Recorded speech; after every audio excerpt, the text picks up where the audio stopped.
I'm absolutely uninterested in any interpersonal drama, attacks, or even conflicts that takes the topic away from fighting against and eradicating oppression, and that does not help the victims that I am representing. But sadly, the whole discussion with Lakhshya and his reaction as well as responses to fellow animal liberation activists have been of such nature that I'm unsure how this is going to come out. While I want to refrain from making any value judgment, I don't think it would be possible here. But based on the interactions that I'll be sharing, I leave it up to the conscience of the audience to be a better judge of what has transpired. With that said, as an activist, I see no point in discarding anyone's responsible activism or even making a mockery of it.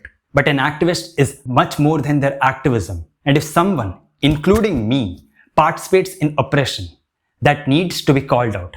And that activist must be held accountable for the oppression they allowed to slide by. I'm going to be presenting the whole breakdown, which includes parts which are deviating away from the emancipation of animals from human-led oppression. But from my evaluation, it is critical to point out so that we all can be better activists. Even if I feel Lakhshya was arguing in bad faith, others might feel otherwise. By highlighting these discrepancies, I hope to encourage a more constructive and accountable approach to activism with those who are truly anti-oppression in practice, not just in real life, so that we all can strive to be better in our work toward liberation.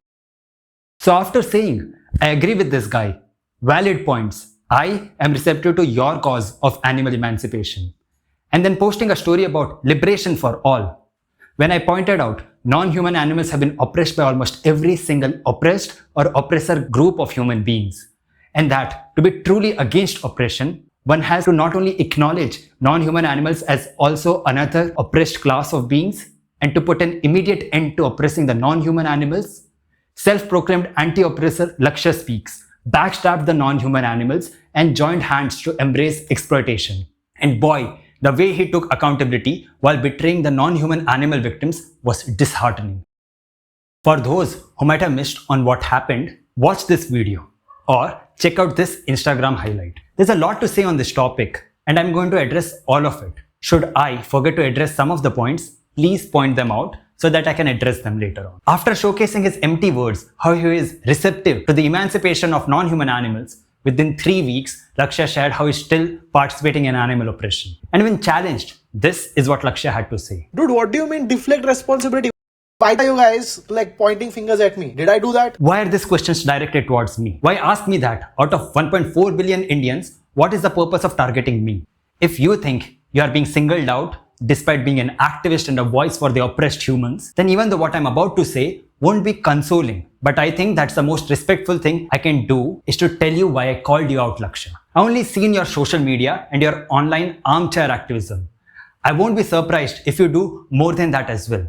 And I don't use armchair activism as a derogatory term. But your videos gave me an impression that you are someone who is capable of understanding the victim's perspective in all situations. Someone who is consistently against oppression, and someone who understands that exploitation, especially based on who you were born as, must be eliminated immediately. Correct me if my assumption about you was wrong. At one point of time, I also used to follow your account. And then I saw your story where you posted about your diet plan, which comes from one of the many ways animals are oppressed. Hence, I made the original video.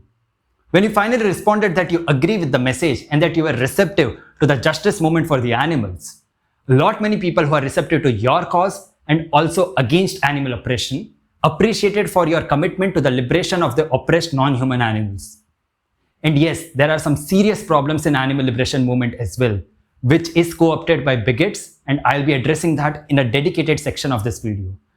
But the whole point to reach out to you was that you, as a public figure in a position of privilege who understands why oppression is wrong, would not only be receptive to the cause of non-human animal emancipation, but also an ally to them moving forward. But Lakhshya, it took you not even 20 days to announce that you hadn't changed your ways, that your mentality and your actions still refuse to include non-human animals in the list of oppressed beings. That you don't morally object to participating in their existence reduced to mere objects and commodities for you. The small influx of animal liberation activists that reached out to you, they were in shell shock to see how you flipped your position to throw non-human animals under the bus, and the frustration that they expressed while also trying to hold you accountable. I'm no spokesperson for them, but I would assume that is because the animal liberation movement has seen time and again people who wear the cloak of anti-oppression who then start pretending to care about animal oppression only to turn their back towards the victims. I just stick to my own issues. Then why are you guys like pointing fingers at me? Did I do that? It was again sad to see something like that repeating. I won't be surprised that given the amount of hate and trolling that activists from any liberation movement face, some bigots would have also used this opportunity to slide some sly, unfair and mean remarks as well. If that happened, I am totally against that. And by extension, I am against anyone who weaponizes any justice movement to push for their bigoted positions. However, as an activist who have received shit from both animal oppressors as well as caste supremacists, I can tell you that regardless of what we face, the victims, and in this case the non-human animals, must not be made to pay the price for this. Non-human animals not only face oppression from the already existing animal oppressors, but they have their own movement used as a Trojan horse where bigots use that as a way to not represent the victims, but to spread more hatred and vitriol. Now, coming to the point of 1.4 billion people, Lakhshya. Why don't you do the same shit with the people in your own caste, in your own family? Do that first and then get to ask the minorities. तेरे family vegan है वो तो बता दे, पहले उनको convince कर ले vegan बनने के लिए, फिर दूसरों को बताना, ठीक है? As an Indian living in India, if you have not talked about caste, you have no right to talk about equality. Absolutely no right. And within humans, you're not talking about equality and you want equality with animals. There are 8 billion of us humans who oppress animals, not just for food, but also for transport, entertainment, scientific experiments, cultures, traditions, or fashion, as well as accessories. There's an extremely tiny fraction of people who refuse to oppress animals. And tinier still in that minority is the group of people who are out there trying to bring change. Animal emancipation is much larger than the flesh lust or meat eating, as you call it. So regardless of how much flesh you eat, or milk you drink, or whey protein you use, or eggs you consume, or fish oil you use for biohack, each and every single time you demand for those things, there are innocent animals becoming victims of your direct actions. I'll reiterate the point I made in the last video. To the non-human animal victims, either you are their oppressor or you are not. So regardless of the quantity of animal oppression that you are responsible for, are you not accountable for their oppression? This is not a matter of calculation of the number of victims, to be honest. It is about not being an oppressor. It would be absurd and illogical for a racist, casteist or sexist or any other bigot to say, I'm only a little bit racist, I'm only a little bit casteist or sexist. First go ask someone else to not be an oppressor. Because as someone who can make their own decisions, especially when one is in a position to do so, how is that you choosing not to be an oppressor dependent on what other people are doing? Injustice happens at various levels, and there are some who oppress a lot more people than others. Periyar's quote gives an example of that. But how does it remotely begin to make sense to wait for a certain set of oppressions to be first eradicated to then even acknowledge that there are victims involved in your own actions? I'm directly going to quote T'Chaka from Captain America: Civil War. Victory at the expense of the innocent is no victory at all. Lakhshya, you have been, without any hesitation, regularly and publicly posting about your active participation in animal oppression, while lying through your teeth and gaslighting people in direct messages. When others tried to hold you accountable, Lakhshya, you said, Dude, what do you mean deflect responsibility? What the fuck? Have I ever posted that go eat meat? Meat is like the great thing to eat or something? I have not. I have not endorsed meat eating as such. I just stick to my own issues. Am I using my platform to endorse meat eating? No. Then why the fuck are you guys like pointing fingers at me? Did I do that? Why don't you do the same shit with the people in your own caste, in your own family? Do that first and then get to ask the minorities. Like, don't give me this shit, dude. Like, how do you guys even know I ate meat, dude? Like, have I told anywhere? Did I post something? No, not at all. Transparency, honesty, and sincere accountability is something that I deeply value. So tell me, Lakhshya, what do I make of you saying one thing in the direct messages to the people, while your public posting conveys an entire opposite story? The problem isn't just endorsement or promotion of animal oppression, which one can easily infer from your posts, but also your choices to continue oppressing the non-human animals. Instead of having two different narratives, I think it would really help both the non-human animal victims as well as animal liberation to acknowledge that they have been oppressed and to look for ways for you to put an end to your role in their active exploitation instead of finding reasons to delay their much deserved and long withheld emancipation. Lakhshya, you kept on asking activists about their caste, right? Tell me from which caste someone needs to belong to for you to even admit that animals are an oppressed class of beings. And I'm sure whichever caste you name, there will be people from that caste who look at animal oppression and still admit what animals go through is nothing but oppression. And while I personally might not even know about their activism, I have confidence that they will also agree that no matter what your caste, class, color, creed, sex, ethnicity, or age one belongs to, none of those factors have any real weightage on looking at the experiences of the non-human animals to call it unjust, immoral, and a stain on our ethics, how we even tolerate such crimes against them. If you guys are logical enough to understand the systemic oppression of animals, you fuckers would have started talking about caste. Did you show me any 5 vegan pages, Indian vegan pages, who have ever talked about caste? Show me 5. If they are so anti-oppression, why are they not talking about caste? Show me any 5 vegan activists online talking about caste. Show me. I dare you. I dare you to show me. I can name a few for you. Durga, Shweta, Jen, Divakar, Abhirami, Tamrai, Misbah, Samarth, Akshay, Palash, Sukanya, Pratik, and outcast vegans. But let me flip this question for you. The same can be said about any group of activists, Lakhshya. If anti-casteists are so against oppression, why are they not talking about animal emancipation? Show me any 5 anti-casteist activists online who are talking about animal emancipation. I dare you to show me. But you know what, Lakhshya?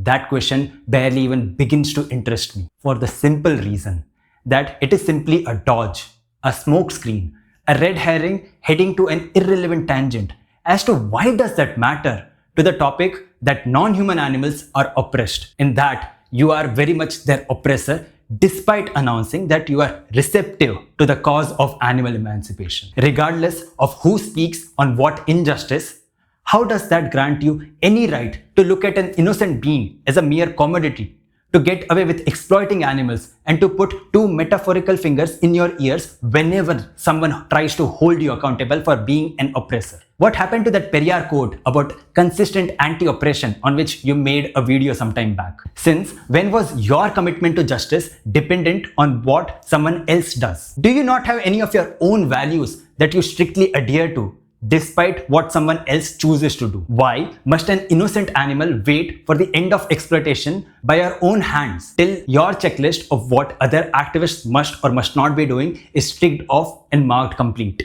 While you have been waiting for others to tell you about the 5 vegan pages who talk about caste, because you did not want to do your own homework, it is the non-human animals that have been victimized because of your actions. The non-human animals are the real victims of your actions here, who got left out of this discussion. I can ask you the same, Lakhshya, that when you were made aware of the oppression of the animals in my previous video, did you bother reaching out to a single person who is either born in a caste deemed as lower or vocal about anti-casteism, who refuses to look at animals as mere objects and commodities, who looked in the face of one more injustice and refused to be an oppressor, who said no, regardless of the circumstances, I refuse to justify or partake in oppressing someone else? You know what? People did reach out to you on the messages which you never bothered responding to. People who are against oppressions based on caste as well as the species of the victims also shared links to resources. But did you actually go through them? Did you prioritize educating yourself about it? The 5 activists that you are looking for, you would find some of them in your DMs, sincerely waiting for you to respond so that they can help you understand this oppression better. If you understood how much of a pressing issue animal oppression is to the victims, you would have prioritized that discussion to understand that regardless of how much oppression one faces, it is pissing on the face of consistent anti-oppression if you are going to turn a blind eye and refuse to even grant animals the victimhood status because of your choices. You know, Lakhshya, if someone truly understands oppression, I would assume that instead of feeling hurt or taking things on ego or trying to find flaws in the messenger to have an excuse to continue reigning tyranny over the victims, they would instead reflect on their own actions and uproot the weeds of every single excuse taking refuge in their mind, which permits them to suspend their conscience from staying true to their commitment of justice. You were asking about my caste and my family, right? Let me tell you something about the caste that you must very well be aware of, Lakhshya. I did not choose which caste I was born into, and my mother made sure that the seeds of such disgusting and vile things of discrimination never germinated in my mind. But while none of us can choose to whom we are born, you know what you can actually choose to do, Lakhshya? Regardless of what my friends and my family do, you can choose to either continue being an animal oppressor or you can stop being one. You also can and have instead chosen to be someone who denies certain innocent victims any moral consideration simply based on the arbitrary lines of Prajati. Tamil has a strong word for this discrimination, Vilanginavadam. The discrimination directed towards the non-human animals simply based on the species that they belong to. And you know, it is funny that I was under the impression that you co-opted the mantra. Overall oppression is my enemy. Why don't you do the same shit with the people in your own caste, in your own family? Do that first and then get to ask the minorities. Like, don't give me this shit, dude. अरे भाई तू भी तो Dodge कर रहा है. तू बता अपने घर वाले वीगन है, तेरे फैमिली वीगन है, वो तो बता दे. पहले उनको कन्विंस कर ले वीगन बनने के लिए, फिर दूसरों को बताना. ठीक है? बड़ा या डॉज तू कर रहा है भाई. डॉज तू एक भी क्वेश्चन का जवाब दिया तूने, एक भी क्वेश्चन का. Do you think someone who is anti-oppression should stay silent in the face of injustice in front of an oppressor? Should they not hold others accountable just because their blood relatives are not against oppression? One does not choose who their relatives are going to be. And just because one might not have succeeded in showing their family why any excuse to justify discrimination is irrational and immoral, does that imply they must pass on the opportunity to educate and demand accountability from others who can understand rationality? Or do you feel comfortable that with your deflection, it is obvious to others that in matters of personal accountability, your sense of justice is tethered and is on the same level as other humans who also are blinded to the injustices? Do you know that people literally break ties with their friends and family precisely because their family and friends refuse to walk the path of justice? Maybe the 5 vegan activists that you were looking for, who also voice out against caste-based oppression, chose to stay silent after receiving criticism like the one that you offered, to first convince their family to be anti-casteist, and thus they don't question others about dismantling casteism because sadly their family was not anti-casteist. Or maybe, just maybe, not everyone feels comfortable making their account public for whatever challenges and reasons they have for the abuse and troll they received, not too dissimilar from the ones you dispatched. Maybe, just maybe, they don't use the social media that you use. Maybe they aren't trying to be an internet personality and instead actively speak up about it on a regular basis in real life. Just because stories don't last for more than 24 hours on Instagram does not mean anti-oppressors never used their position to shed light on oppression. You asked Abhirami, what have you done? Dude, you don't know what I go through, okay? As a lower caste person on this platform, when I'm talking about oppression and all, I got a lot of shit. I get a lot of hate already. And you motherfuckers, खुद तो कुछ किया नहीं है life में. Abhirami, what have you done? What have you done? You tell me. Private account बना के बैठते हो और जाके ये सब बोलते हो मुझे. कुछ तो करा नहीं है. लिख दिया अपने बायो में anti-caste. Oh, liberation for animals. Oh. Fuck yourself, man. She does not owe you her resume, but she has been an unapologetic activist holding oppressors accountable so that they end their participation in animal oppression. Even on the freezing, bone-chilling cold nights on the streets, despite the racism, sexism, bullying and harassment targeted towards her by others, as well as the verbal abuse and mockery you laid on her. You told Darshan, Your activism doesn't mean shit. it is easy to dismiss others' activism when you are not the victim. But if you were in the position of the very same animals that you oppress, being enslaved by people who think they are superior to you based on who you were born as, trafficked as if you are not worthy of freedom, raped, tortured and murdered, while having no legal protection to even try asking if the oppressors will pay for their crimes for the amusement or apathy of the oppressor class. If you had faced oppression to that extent, and activists like Darshan challenged your oppressors to drop their exploitative mentality towards you, tell me if you turn to those activists who stand up for the rights of the systematically silenced victims and say your activism doesn't mean shit. Once seriousness towards justice shines bright when the oppression is legalized, normalized, and convenient to continue, yet they refuse to be part of the problem. In order to eradicate injustice, we need more activists, not less. Do you think a true ally of the oppressed would try to silence or discourage activists from holding oppressors accountable? Do you think insulting, mocking, or verbally abusing other activists or calling their activism useless is something a true anti-oppressor would do? I want to also point out, Lakhshya, that in the direct messages to other fellow animal liberation activists, you have done something sly, something absolutely disgusting and disingenuous. When activists hold your feet to fire for why you're still an animal oppressor 3 weeks after you said you were receptive to the cause of animal emancipation, you chose to deflect from the topic by invoking that vegan activists are not talking about casteism and they are casteists. Do you see that you have no evidence to even assert that those activists are oppressing someone else, while you continue to post about the animal exploitation that you actively are part of? And instead of taking any accountability, Lakhshya, you chose to not even address your involvement in animal oppression, as if one form of oppression is somehow tolerable, because you did not know there were other activists who not only condemn or even have faced atrocities that you are also against, but also condemn the transgressions which you commit against the weak and the defenseless. There are some obvious problems in the animal rights movement, which I am very well aware of. I have actually spoken about it in my last year's speech for the National Animal Rights Day. You have no idea how frustrating it is that the animal liberation movement has been co-opted by people who not only do not understand human or animal rights, but then they also misrepresent the cause, mixing it with health, nature, environmentalism, spirituality, kindness, compassion, karma, plant-based consumerism, sattvic, fancy alternatives, and fruitarians, and whatnot. And then we have a wide array of people who weaponize animal rights movement for spewing hatred, bigotry, or religion or caste-based discrimination, forgetting the actual victims. And this is just the scene from India.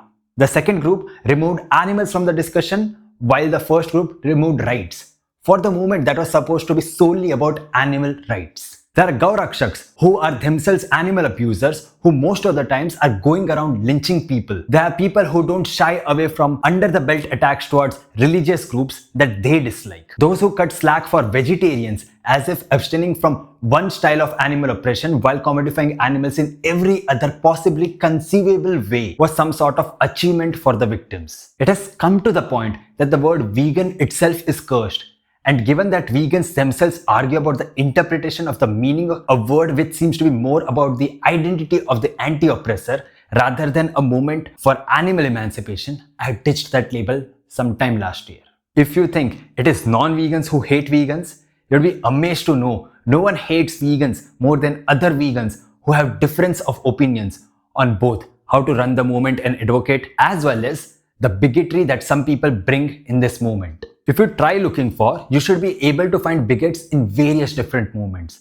But mind you, animals who are not voiceless, but it is humans who have chosen to be deafened to their cries and protests, sadly do not get to choose who gets to represent them and who gets to be their voice. Yes, there are bigots in this liberation movement, and there are misrepresentators as well.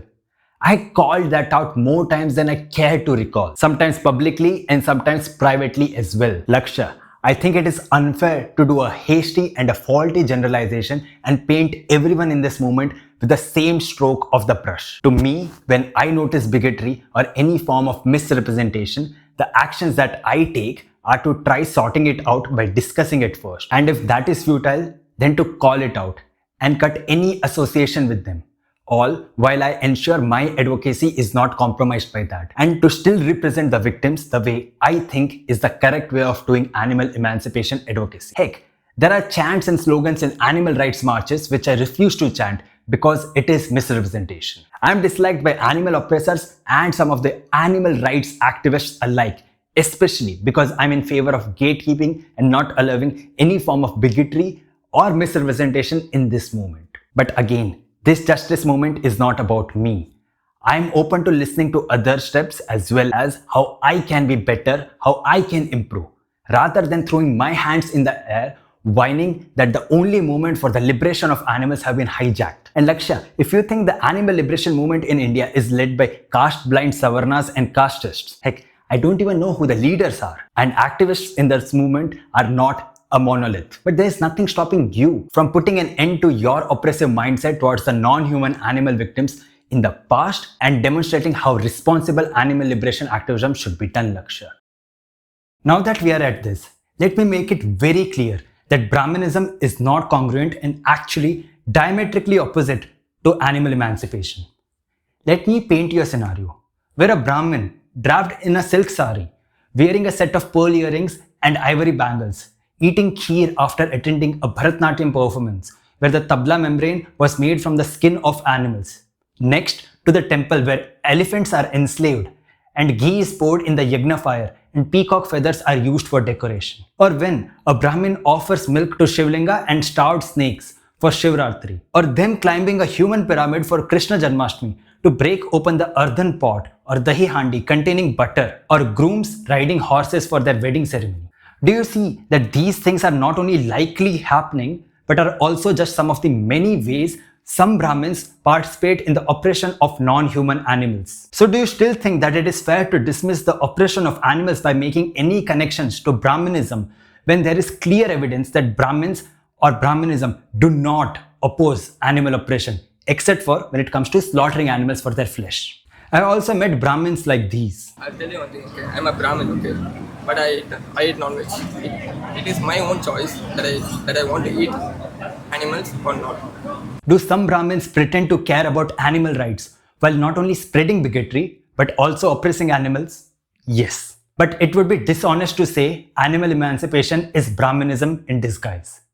Animal emancipation is way more than meat munching or a diet. But sadly, vegetarians and non-vegetarians are either unaware of or purposely strawmanning the message. And I know there are also people who legitimately face food scarcity, and I see that as a problem. Yes, over there, animals are still having their rights violated. But I'm not reaching out to those people who don't even have enough to feed themselves, Lakhshya. Their problem would be eliminated by making sure food scarcity is gotten rid of by people who are in the position of privilege. But don't tell me that you are one of those people anymore, Lakhshya. People who struggle to find food can't afford fish oil for biohacking, or whey protein for gains, or almonds or cashews or pistachios. I really doubt people experiencing food scarcity will have enough to afford a gym membership or a mic to start a political commentary channel, or to be an Instagram influencer or a TEDx speaker.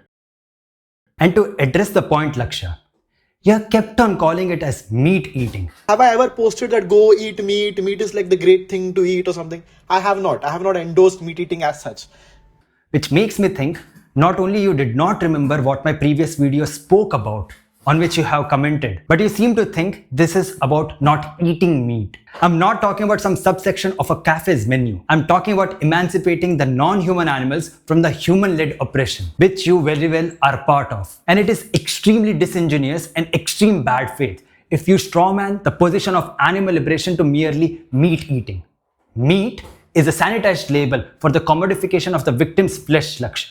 Unakku vanda rattam, enakku vanda takali chutniya. And instead of taking any accountability for your own oppressive actions, Lakhshya, your response to the injustice towards the non-human animals was cry about it and cry more. When someone else asked you the question, you said, अबे यहाँ पे war चल रहा है, यहाँ भाई blackouts हो रही है, शेलिंग हो रही है, और तुम लोग भाई जानवर. Is this the true color of your stance against oppression, Lakhshya? Humans are constantly at odds with each other. Warfare is sadly common and present at all the times. But this war was started by humans, based on human differences. Why should that be tolerated as a sensible excuse to continue exploiting animals? When war is a pathetic excuse to be casteist, racist or sexist, are you saying it is moral to overlook an innocent animal's right not to be oppressed? And you hide behind the excuse of war, as if you ever were valuing animal rights before the war started, Lakhshya. I have noticed, Lakhshya, that even in your posts about this topic, which you were apparently so receptive towards, not once have I seen you admit or mention that the non-human animals are also oppressed. You called out vegans in your story. I have opted out of that word long ago. I am an animal liberationist, as not only the word vegan is co-opted by people who misrepresent the movement and also hijack animal rights to push for their bigoted positions. It fails to even name the victims in their own movement, who are conveniently sidelined by the oppressors. But do you know what you did not do in that call-out story, Lakhshya? You mentioned the victims 0 times. Animal liberation is not about the ex-oppressors. It is strictly and exclusively about the non-human animals for whom you didn't have the basic honesty and integrity to even acknowledge as victims. If you had any shred of honesty and integrity, Lakhshya, you would not have shied away from including animals under the category of the oppressed beings. You know what happens when you acknowledge that non-human animals are oppressed too and are worthy of emancipation, Lakhshya? You have to grapple with the fact, yes, you specifically have to grapple with the fact that you are very much part of their ongoing oppression and that your words and actions are diametrically opposite and hypocritical, and that you would be left with either changing your words or changing your oppressive actions. And if you are actually being honest, you would have a bitter pill to swallow, that your mentality and treatment towards non-human animals is exactly the same as the oppressors whom you condemn for discriminating based on arbitrary and unjust traits. Also, I don't know if animal emancipation is about preaching compassion any more than anti-casteism is about preaching compassion. Liberation of animals is not about the allies at all. It is about the non-human victims. So instead of prioritizing on extending full support to those who ended being the oppressors of the non-human animals, or just saying that you agree with the principle of anti-animal oppression, prioritize it in your actions.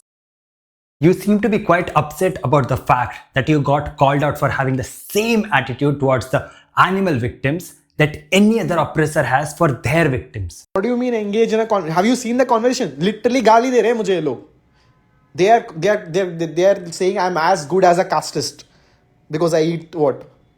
Like, how do you guys even know I eat meat, dude? Like, have I told anywhere? Did I post something? No, not at all. I actually have a very efficient solution for your problem, Lakhshya. If you feel so offended when someone tells you the excuse that you make to make yourself feel comfortable about victimizing the non-human animals, and your excuses are eerily similar to how other oppressors look at their victims, then the best thing that you can do is to 1. Stop sounding like an oppressor, by 2. changing your attitude and your actions towards the oppressed group of the non-human animals. अगर जातिवाद के खिलाफ हो लेकिन दिन रात प्रजातिवाद करते हो तो क्या घंटा समझते हो कि जन्म के आधार पर भेदभाव क्यों गलत है? I mentioned about Vilanganavadam, right? Speciesism. The idea that one species, especially humans, is more important and should have more rights than others. Tell me, Lakhshya, how many words do I need to change to arrive at the definition of casteism? Change the group of the victims and change the group of the oppressors. And how is this not the exact same style of discrimination that you also oppose? Denial of the right against oppression solely based on the birth has appeared throughout history in various forms. It rots one's conscience on how to treat beings from other groups. And it is crucial to get rid of such asinine thoughts from this society. So isn't it bizarre that your justifications not to challenge the status quo of speciesism are merely a modified version of what every other oppressor has ever used throughout history? By the way, when you say you want equality with animals, Humans come first, and within humans, you're not talking about equality and you want equality with animals. Go fuck yourself, dude. it sounds like you're offended by the simple notion that just like any other human, the non-human animals deserve the same right and protection against the oppression and exploitation. Humans come first. In my optics, this statement is just as invalid and bizarre as Savarnas come first, or whites come first, or men come first. That is just a person's bias stinking through. Those are the words used by oppressors. Yes, there are oppressions which affect various group of humans. Oppressions which need to be exterminated. But how is that a barrier for you as an individual to not oppress animals? That's something I can't even begin to understand. और तुम लोग भाई जानवर. अबे. Dude, and if as an Indian living in India, if you have not talked about caste, you have no right to talk about equality. Absolutely no right. Your activism doesn't mean shit. Humans come first, and within humans, you're not talking about equality and you want equality with animals. Go fuck yourself, dude. I'm sure when you read more about various justice movements, you would come across this quote. That I know that justice is indivisible. Injustice anywhere is a threat to justice everywhere. Spoken by Martin Luther King Jr. from the United States. If you also happen to travel to the United States someday, Lakhshya, I'll suggest you visit the New England Holocaust Memorial and you would find the full version of this poem. First, they came for the socialists and I did not speak up because I was not a socialist. Then they came for the trade unionists and I did not speak out because I was not a trade unionist. Then they came for the Jews and I did not speak out because I was not a Jew. Then they came for me and there was no one left to speak for me. Paints a very grim picture of what can happen when we don't ally against oppression. I mean, you could just look it up on the internet. But given that you're stuck asking the same question about vegan protein since 2022, I wonder if internet search would come handy for you. Regarding your statement, imagine I tell a feminist that she is as good as a misogynist man just because she drinks milk. What exactly do you mean, just because? Aren't you oversimplifying it, Lakhshya? Just because she drinks milk? Are you still unclear about the dairy industry? Buffaloes, cows, goats, sheep, or camels. They are forcibly made pregnant, which is by raping them. Their bodily autonomy and their babies violently stolen away from them. Their newborn babies denied their birthright, the claim to their mother's milk, and the mother's breasts groped to steal her milk. Demanding milk of animals is a lot more sinister than you make it sound like, Lakhshya. And if a feminist, like yourself, even after knowing the reality of the milk industry, still chooses to demand for their milk, then yes, I don't think they are any better than a misogynist. As an activist, I'm not out there to make people like me.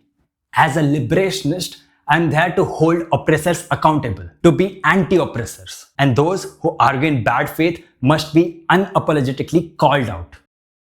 If your moral conscience is not as hollow as your empty words, Lakhshya, go through my videos again and answer the questions that I have already asked you. I'm going to attach the list of questions here. From the interactions that you had with other activists, it seems to me you don't quite like when someone actually challenges you why you backstabbed the victims, when you claim to be receptive to the plight of animals, and that you would personally talk to others politely and respectfully. And you motherfuckers, fuck yourself, man. Then why the fuck are you guys like pointing fingers at me? Like, don't give me this shit, dude. If you guys are logical enough to understand the systemic oppression of animals, you fuckers would have started talking about caste. Your activism doesn't mean shit. Go fuck yourself, dude. And that you would personally talk to others politely and respectfully, when that had already happened in the previous video that I made, which you also commented on that you agree with it. Do this instead. Don't answer to me. Read that Periyar quote about overall oppression is my enemy and answer it to your own conscience, politely, respectfully, and more importantly, unapologetically. Considering the victim's perspective, where do you actually stand in the face of oppression, especially when you are the oppressor, Lakhshya? If a larger country oppresses a smaller country, I stand with the smaller country. If in that smaller country there is a majority religion which oppresses the minority religion, I stand with the minority religion. If in that minority religion there is one caste which oppresses the other caste, I stand with the oppressed caste. If in that oppressed caste there is a boss who oppresses the employee, I stand with the employee. If that employee goes home and oppresses his wife, I stand with that woman. Overall oppression is my enemy. Overall domination is my enemy. If Periyar's quote teaches us anything, it is that an oppressed group can also be someone's oppressor, and to always take the stance against the common enemy, oppression. If that man goes home and oppresses his wife, I don't think the anti-oppression stance can be suspended with the excuse, what I do in my personal life is none of your business. It is high time that you walk the walk of the talk of overall oppression is my enemy that you talk about. Don't just talk about being anti-oppression, demonstrate anti-oppression.